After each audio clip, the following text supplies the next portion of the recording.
Clutch your kick. Yo, what is up, everybody? I hope you all are having a fantastic day. First off, thank you so much for taking the time to check out this video. This is the first video in this series, which I'm calling Barrier to Entry. Through this series, I'll be guiding you through some of the largest hurdles for beginner players of Rainbow Six Siege.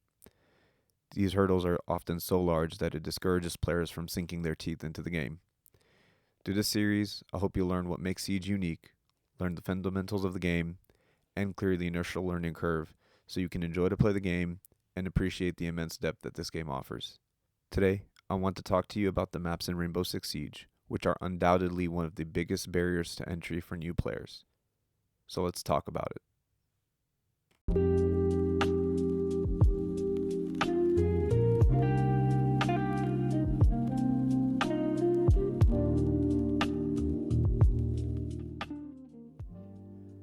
One of the aspects that really sets Rainbow Six Siege apart from any other FPS out there is how detailed the maps are. These aren't your typical 3-lane maps like you find in Call of Duty or X-Defiant. The maps are much more open and have so many paths for entry for attackers, and offer tons of space for defenders to roam within the map. The maps in Rainbow Six Siege don't focus on large-scale destruction like Battlefield either.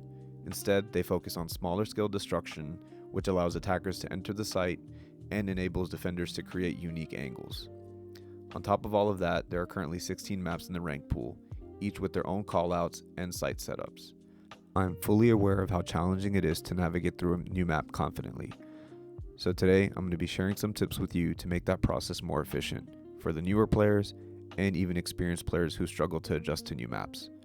I'll walk you through my approach for learning a new map, and you'll be seeing the gameplay of me applying these concepts directly. There are two core pillars that I use to create mental anchors for myself in every map. One is the bomb sites, and the second is the stairwells. With those two at the forefront of my mind, I can typically, within 20 minutes or so, familiarize myself with the new map enough to navigate from point to point comfortably. Each map has 4 bomb sites and typically 3 or 4 stairwells. That means you really need to learn 7 or 8 points of interest in any given map. Applying the 80-20 concept, which means you get 80% of the map knowledge with only 20% of the effort. The remaining 20% of map knowledge, like specific callouts, specific long angles, or specific site setups, will all come through your experiences playing the games and within your own rank and skill level. Let's take a look at what this looks like in practice. First off, you'll need to create a local custom match so you can freely roam the map with as much time as you need. Let's walk through the settings real quick. Once you get into the match settings, you'll want to deactivate the ban phase so you can save some time in each round. You want to move down to the number of rounds and set that to 10. 10 is important because you want to make sure you can play enough rounds to make it through each bomb site as a defender without ending the match. This way you'll be able to play all 4 rounds as a defender and still be able to switch over to the attack for a final round. Next, you want to set your attacker and defender role swap to 4 so you can have those 4 rounds on defense before having to switch over to the attack. You want to turn your overtime rounds off, which will allow you to skip the next several settings. You can set your pick phase timer down to 15 so you can again save some more time. Beyond that, the other settings won't really have much impact on your custom match, so the match settings are pretty much set here. Now for your game mode settings, these early settings won't really make any difference since you won't be planting or defusing in the custom match, so I didn't change any of these settings. You can, however, set the prep phase down to 0 and maximize the action phase duration, which will give you about 30 minutes to move around the map. Once you get into the match lobby, switch over to the defender side. This is going to allow you to view all the potential bomb sites and then select each one from round to round. When you get into the match, take note of where the bomb sites are, their names, and what floors they're located on. Then you can pick any bomb site you want in any order, but I typically just go from top down. Next, select a defender that has a nitro cell so you can end the round whenever you're ready. I ended up using Valkyrie in my customs.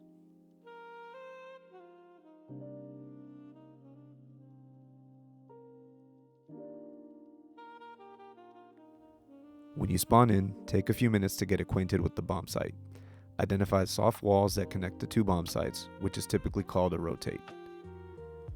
That allows you to rotate from one objective to another. Then identify soft walls that are on the perimeter of your objectives, as these will be generally reinforced. After you've taken in the bomb sites, try to navigate to the nearest stairwell. Generally, there will be some stairwell somewhere in the center of the map and 2 stairwells on opposite sides or corners of the map. The stairwells will be unique, but could be unique in various aspects. They could be unique in their geometry, such as square stairs versus spiral stairs versus linear stairs. They could be unique in their colors or even their aesthetics, such as construction versus fountain versus marble stairs. You'll likely be able to describe them in multiple ways. For example, yellow square stairs or statue spiral stairs. I'm aware that you can use the official callouts as shown at the bottom of your screen, but if you're playing with experienced players, they'll most likely be able to figure out your callout based on the descriptions. When you find a stairwell, notice the details that you can use to differentiate the stairwells from another. Next, you want to navigate through the map until you find the other stairwells, repeating this process until all stairwells are found. Every time you locate a new stairwell, try to find your way back to the previous one that you found before. This is going to help you to start mentally capturing, moving through the map from stairwell to stairwell, and that's going to allow you to become so much more effective in-game. I wouldn't spend more than 5 minutes per bomb site, so whenever you're ready, use the nitro cell to end the round and move to the next bomb site. Again, don't forget to select the defender with the nitro cell. When you spawn into the new bomb site, repeat the process over again. Take in the bomb site, identify the rotate, identify the walls that you're most likely going to reinforce, and then try navigating to all the stairwells nearby. After finding all the stairwells again, try to make it back to the bomb site you picked previously. Add on to that for each subsequent round.